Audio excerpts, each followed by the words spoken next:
आइए sir, question number 6 previous year के question में से क्वेश्चन नंबर 6 कहते हैं from the following balance sheet of G limited as a 31 March 2019 additional information prepare cash flow statement. ये पूरी balance sheet आपके पास गिवन है, एक बार रीड कर लेते हैं इसको। जैसे share capital, reserve and surplus, long term borrowing, trade payable, property plant, non current investment, current investment. यहाँ पे एक पॉइंट है करंट इन्वेस्टमेंट, ये एक नई चीज़ है जो अभी तक आपने नहीं पढ़ी, वो काम आएगी। कैश एंड कैश इक्विवेलेंट तो पिछले क्वेश्चन में कर लिया था आपने। करंट इन्वेस्टमेंट समझेंगे यहाँ पे एक। उसके बाद balance debentures, machinery cost accumulated, और लास्ट में है 10% डिवेंचर 60,000 इशूड ऑन 1 अप्रैल 2018। इन्होंने बताया कि जो 60,000 का डिवेंचर है वो 1 अप्रैल 2018 को इशू हुआ है। एडजस्टमेंट ऐसा कोई भी नहीं है जिसके लिए हमें अकाउंट बनाना पड़े, कोई परचेज नहीं, डेप्रिसिएशन नहीं, सेल का कोई जिक्र नहीं है, तो हमें डायरेक्ट बनाना है, कोई इसमें अकाउंट बनाने की ज़रूरत नहीं पड़ेगी हमें। तो सबसे पहले ऑपरेटिंग के फॉर्मेट से स्टार्ट करेंगे, जैसे लास्ट क्लास में हम लोगों ने किया था, ये क्वेश्चन किया था, तो उसी फॉर्मेट में करना है हमें। आइए जी, 2 कॉलम आपको मैंने बनाने सिखाए थे कि 2 कॉलम में फॉर्मेट बनाएंगे, जैसे क्वेश्चन नंबर 5 में बनाया था। बनाइए ज़रा। Question number 6, A, cash flow from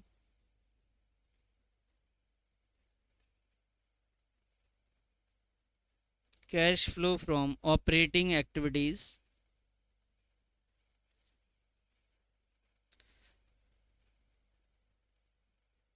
cash flow from operating activities.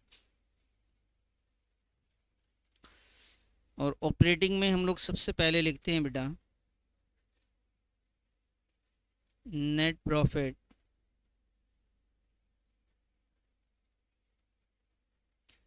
Before tax and extra ordinary item. Net profit before tax and extra ordinary item. एक बार चेक करते हैं कि क्या ये इसके लिए वर्किंग नोट की ज़रूरत है या नहीं है, या डायरेक्ट बना सकते हैं। तो सबसे पहले मेरे साथ इधर ध्यान दो, अपना नोट नहीं करना, मेरे साथ साथ चलना बस।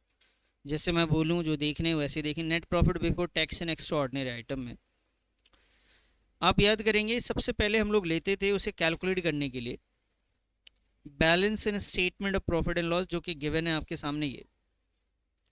फिर इसमें ऐड करते थे propose dividend, interim dividend, provision for tax, transfer to reserve. 4 चीज़ें। Propose dividend, interim dividend balance sheet के नीचे होता है, वो है नहीं। ठीक है जी। अब चाहिए प्रोविजन फॉर टैक्स और transfer to reserve. Provision for tax आपको पता है हेड कौन सा होता है उसका, करंट लाइबिलिटी में short term provision. Current liability में ऐसा कुछ नहीं है, ठीक है, प्रोविजन भी नहीं है।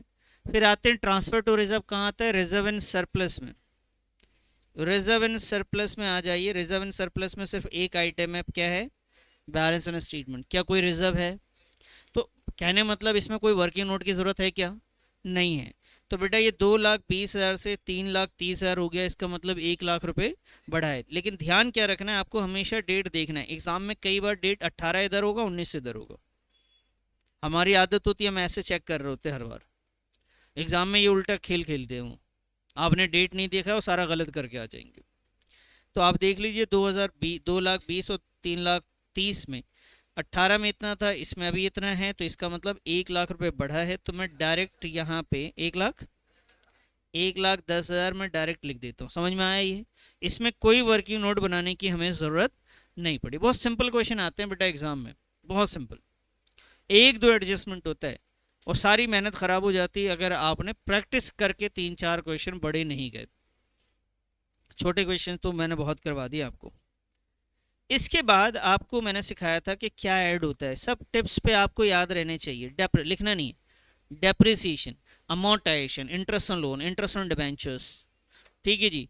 एक एक करके आपके दिमाग में वो पिक्चर बन जाए। सबसे पहले क्या, अब डेप्रिसिएशन के लिए आपको कैश फ्लो में कहाँ जाना पड़ेगा बताओ, बैलेंस शीट में कैसे पता चलेगा डेप्रिसिएशन? या तो नीचे गिवन होना चाहिए था, वो नहीं है। नॉन करंट एसेट्स में कहाँ, भाई नॉन करंट एसेट्स में ये रहा, ये दो पार्ट है, एक इन्वेस्टमेंट है जिसमें डेप्रिसिएशन नहीं लगता, एक प्रॉपर्टी इन प्लांट है जिसका हेड ये नोट्स टू अकाउंट्स 3 है, 3 में आते हैं, नीचे है। ये रहा मशीन और एक्यूमुलेटेड। लास्ट क्लास में भी बताया था मैंने, अगर ऐसा क्वेश्चन है तो डायरेक्ट डेप्रिसिएशन निकाल सकते हैं। कैसे सर? 95 से 120 हो गया जी, कितना? 25,000। कितना? आप इसे माइनस मत समझना कि ये माइनस माइनस की वैल्यू, ये माइनस इसके में से ये माइनस होके लिख रहे हैं, एक्चुअल में डेप्रिसिएशन की वैल्यू है नॉर्मल वो। 95 से 120 हो गया, ठीक है जी। तो 95 120 कितने का डिफरेंस आया? तो भाई डेप्रिसिएशन हम लिख देंगे यहाँ पे, डेप्रिसिएशन ड्यूरिंग द ईयर, और ये वैल्यू आ गई जी आपकी 25,000 रुपये। समझ में आ गया सर ये? अब बताओ इसके बाद रिकॉल करो दूसरा आइटम, अमोर्टाइजेशन कहाँ मिलेगा? नॉन करंट एसेट्स में। नॉन करंट एसेट्स में इंटेंजिबल एसेट्स की अगर वैल्यू कम होती है तो उसे कहते हैं अमोर्टाइजेशन। ढूंढो तो बताओ है क्या नॉन करंट एसेट्स में इंटेंजिबल है क्या कहीं पे? नहीं है, तो अमोर्टाइजेशन तो गया। उसके बाद क्या लिखते हैं? इंटरेस्ट ऑन लोन, और फिर इंटरेस्ट ऑन डिबेंचर्स, ये कहाँ मिलेगा? लॉन्ग टर्म बोरिंग्स में, नॉन करंट लाइबिलिटी में। आ जाओ जी, ये रहा लॉन्ग टर्म बोरिंग्स, ये रहा हेड, यहाँ पे है इसका नोट्स। आइए जी नोट नंबर 2 में चलते हैं। ये रहा डिबेंचर, और डिबेंचर के बारे में भी एक इन्फॉर्मेशन भी, और डिबेंचर है, और डिबेंचर के आगे परसेंटेज, इसका मतलब इसका इंटरेस्ट देना पड़ेगा। और इन्होंने आपको बिल्कुल क्लियर कर दिया। क्या क्लियर किया? इन्होंने बोला कि सर सुनो अच्छे से, ये कह रहे हैं कि स्टार्टिंग में डिबेंचर की वैल्यू 1 लाख थी, अभी कितना है? लेकिन ये 60,000 रुपये कब आया है? ये 1 अप्रैल 2018 है, ये 31 मार्च 2000। सर ये कैसे पता लगाया? बेटा पता ऐसे लगाया कि 31 मार्च का एंड है, तो स्टार्ट तो अप्रैल में ही हुआ होगा ना। ये कह रहे हैं जो 1,60,000 जो बढ़ा है ना वो इसी डेट पे बढ़ा है। तो बताओ पूरे साल कौन सी वैल्यू रही, 1 लाख या 1,60? 1,60। तो इंटरेस्ट किस पे निकालेंगे आप? हाँ, 1,60,000 रुपये निकालेंगे। तो यहां लिखते हैं sir interest on debentures,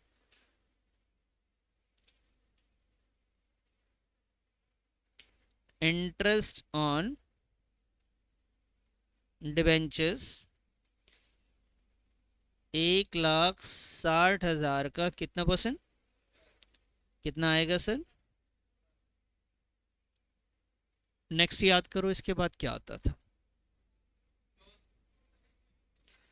loss किसी भी एसेट्स के सेल पे। क्या कोई एसेट सेल हुआ? वो अगर होता तो आपके एडजस्टमेंट में गिवन होता। कोई प्रॉफिट नहीं, किसी टाइप का कोई इनकम नहीं। इनकम हो सकता है अगर इन्वेस्टमेंट का रेट लिखा हुआ हो। आओ चेक कर लेते हैं, क्या इन्वेस्टमेंट पे कोई रेट लिखा हुआ है? तो मतलब कोई इनकम भी नहीं है। तो बस सर किस्सा ख़त्म यहीं पे, और कुछ तो है ही नहीं मेरे पास प्लस माइनस का। फिर भी 1-2 लाइन छोड़ देते हैं, कहीं ज़रूरत पड़ जाए, कभी भूले भटके आ जाए कोई लाइन। लिख लो बेटा, इसे क्या कहते थे?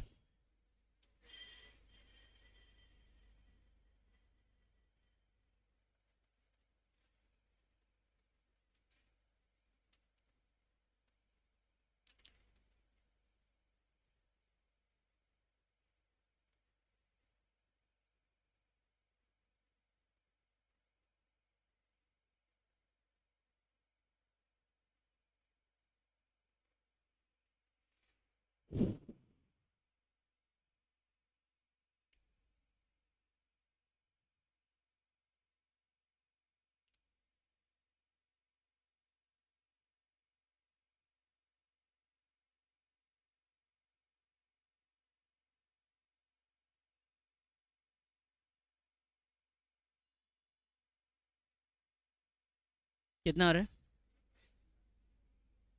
1,51,000 आ गया जी।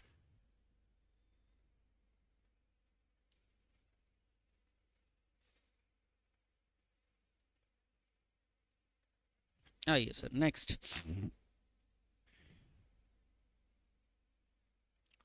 नेक्स्ट बताइए यहाँ पे क्या लेते थे? देखो मैंने आपको ये याद करवाए थे बेटा सारे।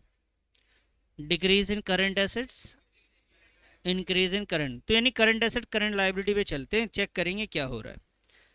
आइए सर, करंट लाइबिलिटी और करंट एसेट्स, ये रख करंट एसेट्स। मैंने लास्ट क्लास में बताया था कि cash and cash equivalent cash flow में नहीं आता है, तो करंट एसेट्स में लेकिन नहीं आता। और आज मैं ये बताता हूँ कि cash and cash equivalent current investment भी जो होता है बेटा, वो कैश एंड कैश इक्विवेलेंट ही होता है। करंट इन्वेस्टमेंट यानी शॉर्ट टर्म इन्वेस्टमेंट जिसे है ना, शॉर्ट टर्म इन्वेस्टमेंट भी कैश एंड कैश इक्विवेलेंट का पार्ट होता है। क्लियर है? तो इन दोनों को आप क्या मानेंगे, ये कैश फ्लो के अंदर नहीं आएंगे। जब कैश फ्लो का आंसर आएगा उसके बाद देखें। तो एक ही करंट एसेट बचा, उसका नाम है trade receivable. Trade receivable 2 lakh से 90,000, इसका मतलब 1,10,000 की वैल्यू क्या हो रही है बताओ, डिक्रीज होगा तो प्लस या माइनस, ऐड होगा। तो हम यहाँ पे जाएंगे बच्चा पार्टी, यहाँ लिखेंगे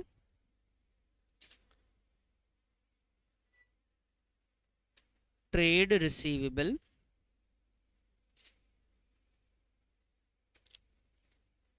डिक्रीजेस कितने से,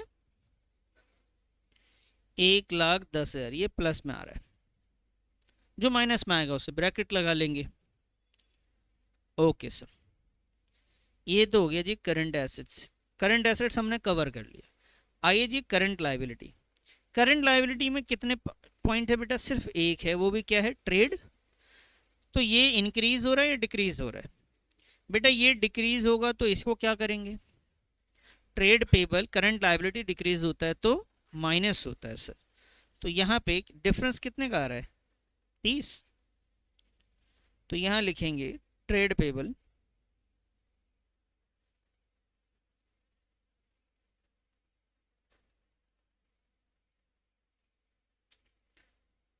कितना बेटा, 30,000, इसको मैंने माइनस में रख दिया। बताइए वर्किंग कैपिटल हमने कवर कर लिया। अब बताइए इसके बाद क्या आएगा, कैश जनरेटेड फ्रॉम ऑपरेशन तब आता अगर टैक्स पेड होगा उस क्वेश्चन में। देखते हैं क्या भाई provision for tax balance sheet में है क्या। अगर provision for tax balance sheet में है तो प्रीवियस ईयर का प्रोविजन फॉर टैक्स को ही हम टैक्स पेड मानते हैं। पिछले क्वेश्चन में हमने ऐसे किया था, प्रोविजन फॉर टैक्स अगर है बैलेंस शीट के अंदर तो इसको हम प्रीवियस ईयर का जो प्रोविजन फॉर टैक्स है उसको हम लोग टैक्स पेड मान लेते हैं।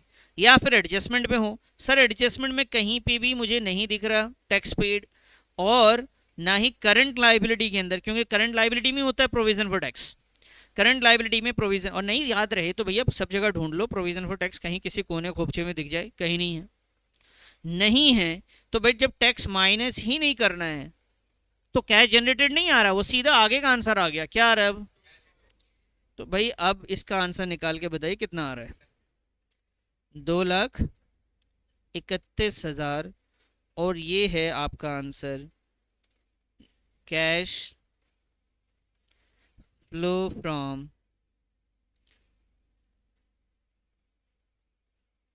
Operating activities. Cash flow from operating activities, operating हो गया सर, उसके बाद तो बहुत आसान रहा, अब कुछ बचा ही क्या इसमें।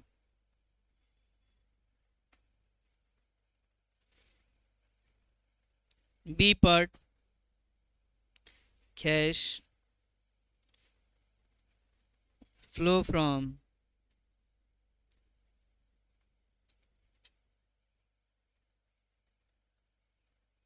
Investing activities. इन्वेस्टिंग याद है सर, इन्वेस्टिंग कौन से हेड में देखते थे, याद है? हाँ अब्दुल्ला याद है। इन्वेस्टिंग बताना, इन्वेस्टिंग में क्या क्या आता है बेटा, पढ़ा नहीं है?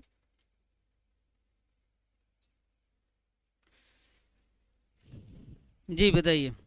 नॉन करंट एसेट्स क्या आता है उसमें, नॉन करंट एसेट्स में टेंजिबल मैंने अलग करवाया था, intangible, plant tangible, intangible, non current investment और लैंड। अगर कोई भी नॉन करंट एसेट्स बढ़ रहा है तो समझो परचेज है, लेकिन अगर कोई घट रहा है तो सोचना है, टेंजिबल घट रहा है तो डेप्रिसिएशन है, इंटेंजिबल घट रहा है तो अमोर्टाइजेशन है, इन्वेस्टमेंट घट रहा हो तो सेल है, लैंड की वैल्यू कम हो रही है तो उसे भी क्या मानेंगे, सेल मानेंगे। तो इस क्वेश्चन में कहीं पे कोई एडजस्टमेंट्स वगैरह नहीं है कि हमें अकाउंट बनाना पड़े, तो सीधा हमें नॉन करंट एसेट्स में जाएंगे, इधर ध्यान देना। नॉन करंट एसेट्स में दो एसेट्स है, एक है प्रॉपर्टी प्लांट इक्विपमेंट, दूसरा है नॉन करंट इन्वेस्टमेंट। भाई नॉन करंट इन्वेस्टमेंट, इसकी तो हेडिंग है प्रॉपर्टी प्लांट इक्विपमेंट की, तो प्रॉपर्टी प्लांट इक्विपमेंट में चलते हैं बच्चा पार्टी। यहाँ देखिए प्रॉपर्टी प्लांट इक्विपमेंट में मशीन है, मशीन की वैल्यू 7 लाख है, अब हो गया है जी 10,07,000, तो डायरेक्ट चेक कर लेंगे वैल्यू बढ़ रही है तो क्या मानेंगे, परचेजेस। अगर कोई एडिशनल इंफॉर्मेशन होता तो हम अकाउंट बनाते। तो 10 लाख, 7 लाख से 10 पे आ गए तो 3,70,000 रुपए का क्या हुआ होगा बेटा, परचेज हुआ है। तो यहां लिख लीजिए परचेजेज ऑफ, क्या चीज है,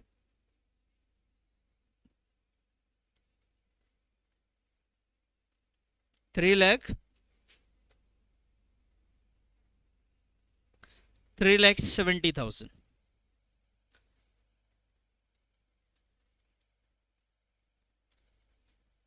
दूसरा हमारे पास इन्वेस्टमेंट है sir,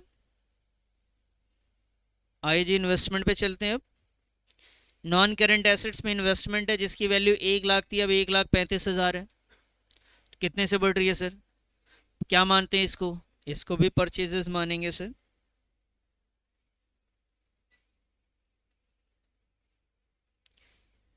purchases of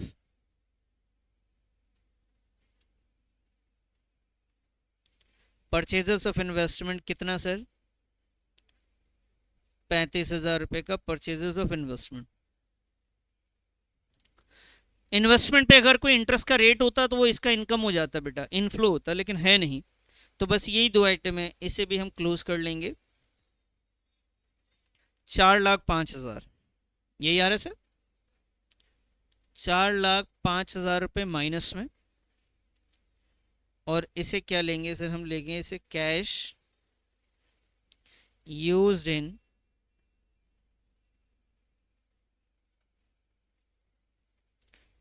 investing activities, cash used in investing activities. अब आ जाएंगे थर्ड पार्ट पे बेटा, थर्ड है सर कैश फ्लो फ्रॉम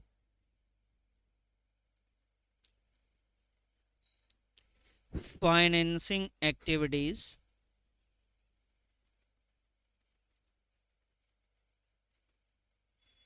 तहा पानी लेके आना कमर भाई से मांग के।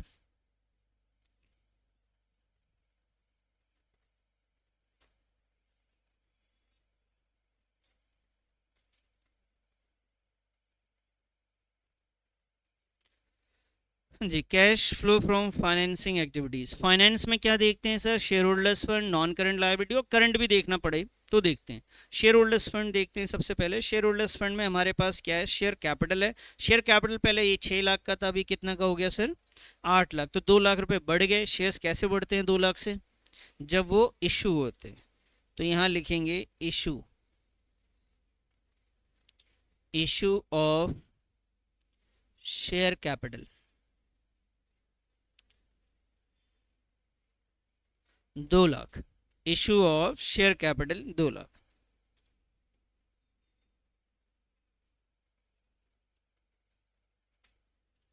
इसके बाद आप जाइए नॉन करंट लायबिलिटी पे सर। रिजर्व एंड सरप्लस तो हम चेक कर चुके, उसमें कुछ सिक्योरिटी वगैरह है नहीं। लॉन्ग टर्म बोरिंग्स है नोट नंबर 2 में, note number two two two two two two two two, आ जाओ आ जाओ आ जाओ, ये राजी डिबेंचर्स। डिबेंचर 1 लाख से 1,60,000 हो गया है, क्या बोलेंगे इसे भी,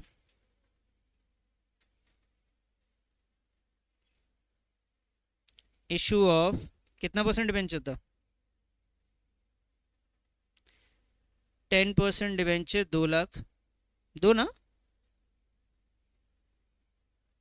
दो नहीं भाई,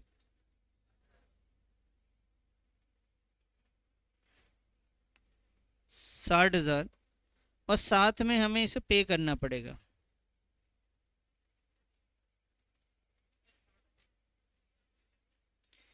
payment of interest on debenture, और ये payment of interest on debenture ऊपर जो कैलकुलेट किया बेटा वही लिखना है। आपने ऑपरेटिंग में कैलकुलेट किया था 16,000 रुपये,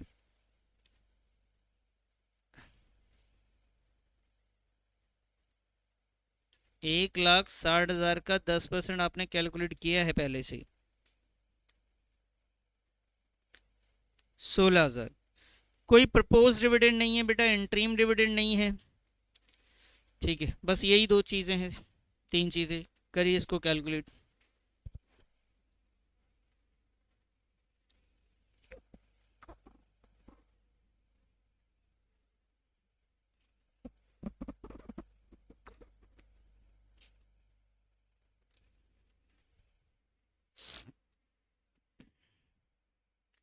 ये कितना आया बेटा? क्या है जी? 2,44,000 प्लस में। इसे बोलेंगे आप cash, cash flow from financing activities. और इसके बाद हम इसे प्लस कर लेंगे तीन को। तीन को प्लस करेंगे सर, कौन से तीन को सर? बेटा हमने तीन लिखे थे ना, ए बी प्लस सी, इन तीनों को प्लस करेंगे। दो तो प्लस में है और एक माइनस में। बताइए जी उसके बाद क्या वैल्यू आ रही है?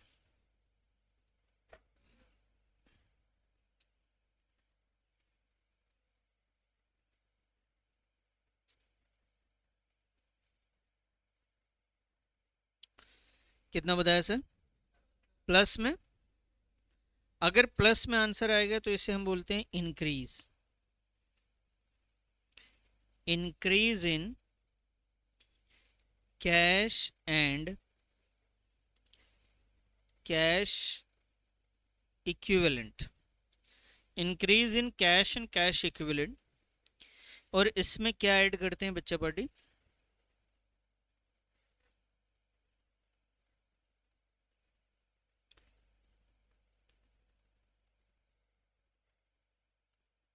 ओपनिंग कैश एंड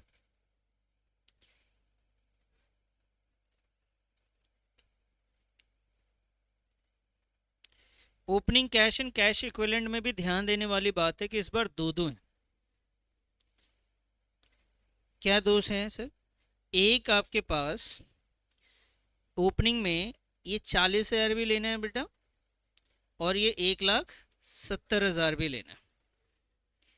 यहाँ लिख लेंगे 40,000 प्लस 1,70,000 कितना हुआ सर?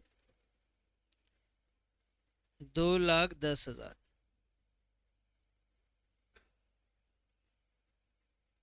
टोटल आ जाएगा सर ये 2,80,000। और यहाँ पे लिखना है इसके बाद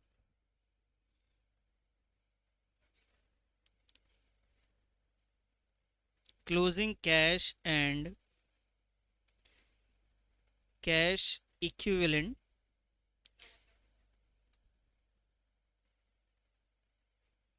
ठीक है जी। अब इसमें क्लोजिंग में चेक करते हैं दो वैल्यू, एक 80,000 और एक 2,00,000। तो ये भाई 80,000 प्लस 2,00,000, 2,80,000 बिल्कुल सही आ रहा है हमारा कैश फ्लो। बताइए जी समझ में आ गई बात आपको? कौन सा क्वेश्चन था हमारा ये? 6 था बेटा। ये एंड बहुत इंपॉर्टेंट होता है, कई बार हम पूरा बनाते हैं एंड करना नहीं आता, ये लाइनें याद नहीं रहती हमें। देखो एक बात तो मान लो, आपको ऑपरेटिंग मैंने आपको जिद से याद करवाया, जाने नहीं दिया। जो लोग यहाँ पे थे, कुछ लोग तो गायब भी थे बहुत दिनों तक, जाने नहीं दिया। ऑपरेटिंग सब लोग सुना के गए। देखो ये ना बचपन में होती थी, पहले दूसरी पांचवी क्लास तक टीचर ऐसी हरकतें करता है कि भाई पढ़ा है सुनाओगे, नहीं तो घर नहीं जाना, अभी बैठे हो सुनाओ।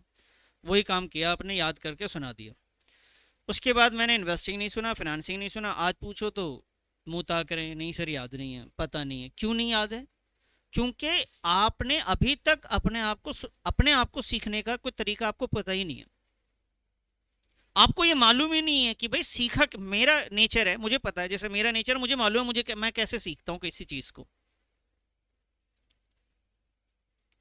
मुझे अंदाजा है, भाई मैं पढ़ाने के लिए मैंने भी सीखा ही होगा ना, तो मुझे पता है कि मुझे कैसे सीखना है, मैं उसको अप्लाई करता हूँ और मैं सीखता हूँ।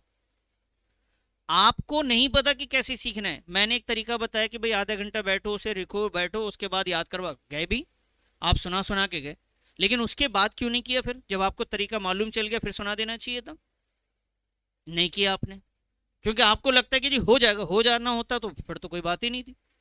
आप नोटिस करो, आपने हेड और सब हेड कब याद किया? जब मैंने आपसे याद करवाया, आपने याद कर लिया। उसके बाद अगर आपके अंदर इतना टैलेंट है तो आगे भी याद रहना चाहिए था, रेशियोज भी याद रहनी चाहिए थी। तो अगर आपको तरीका नहीं मालूम तो भाई वो तरीके मैंने थोड़े बहुत हिंट दे दिए, लेकिन मैं डेली आप पे एक्सपेरिमेंट नहीं करूंगा। देखो यहाँ पे कोचिंग में क्यों आते हैं? सिर्फ पढ़ने आ रहे हैं, सीखने आ रहे हैं। कई गार्जियन आके कमर भाई को बोलते हैं कि देखो मेरा बच्चा तो बहुत टेढ़ा है, आप देख लेना। कमर भाई को सीधा हमने इंस्ट्रक्शन दे रखा है, आप बोलना यहाँ से पढ़ाया जाता है, सुधारा नहीं जाता है। हमारा 1 घंटे में सुधारने का काम थोड़ी ना है। हम सिर्फ क्या कर सकते हैं बताओ? पढ़ा सकते हैं, अलग अलग तरीके अपना सकते हैं याद करवाने के, टेस्ट लेके आपको एहसास दिलाने के कि भाई आपके यहाँ पे ये वीक पोर्शन है आपका, आप यहाँ पे काम कीजिए, यहाँ पे आप ध्यान दीजिए, आपसे ये चीज़ें नहीं हो रही, आप याद नहीं रख पा रहे बहुत दिनों तक। आपसे जो पूछ लेते हैं सवाल तो आपको पता लग जाता है, अरे यार मुझे तो याद नहीं है, मुझे याद करना है। सुधारने का काम थोड़ी ना है कि मैं सुधारूं बेटा, कल से झूठ नहीं, गंदी बात। ये काम 1 घंटे में यही सब करता रहूंगा, 6 घंटे में स्कूल वाले नहीं सुधार पा रहे, 12-14 घंटे में घर वाले नहीं सुधार रहे, और आप यहाँ सब्जेक्ट सीखने आए।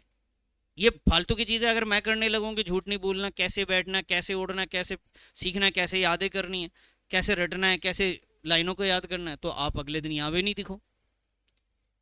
तो आपको अब तक ये पूरा 1 साल ख़त्म होने वाला है, आपको तो इतना कम से कम 12 साल की एजुकेशन में इतनी समझ में आनी चाहिए कि मेरी काबिलियत क्या है, मैं किस चीज़ को कितनी देर तक याद रखता हूँ, कैसे मुझे रिवाइज करना है। मेरा टेक्निक, खुद का अपना एक टेक्निक होना चाहिए जो आपको पता हो कि मेरा ये तरीका है, मैं ऐसे याद करता हूँ। मुझे पता है कि मैं कैसे याद करवाना है, मुझे मैं याद करवा देता हूँ। वो मुझे मालूम है, तो मुझे मालूम है कि ऐसे ही याद करेंगे, दूसरा कोई रास्ता ही नहीं दिखता मुझे।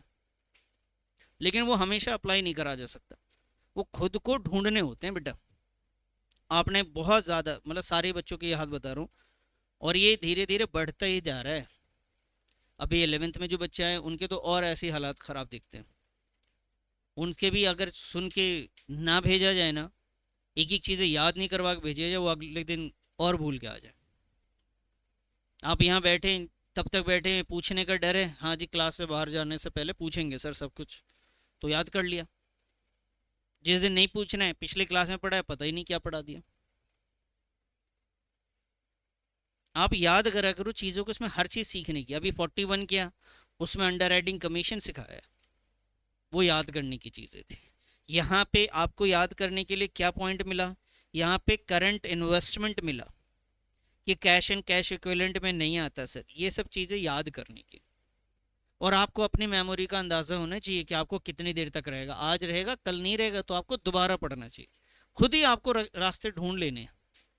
नहीं होते तो आप मिलो, लोगों से मिलो यार, कि कैसे तुम याद रखते हो, तुम्हें चीज़ें कैसे याद रहती हैं।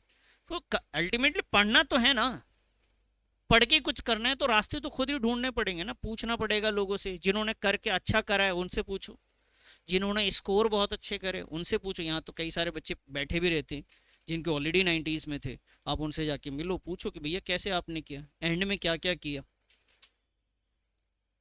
आगे क्या डिसाइड करना कैरियर के लिए। कि आप किससे पूछ रहे हो? आपस में पूछते रहते हो, उसे भी नहीं पता कैरियर का जिससे पूछ रहे हो। ऐसा नहीं है कि उसने 4 बार 12th किया हो, 4 बार बीकॉम करके बैठा हो, उससे पूछो ना। जिसने बीकॉम करके कुछ नहीं करा उससे भी पूछो, और जिसने बीकॉम करके बहुत कुछ करा उससे भी पूछो, उनसे मिलो। चलो आओ नेक्स्ट क्वेश्चन की तरफ है।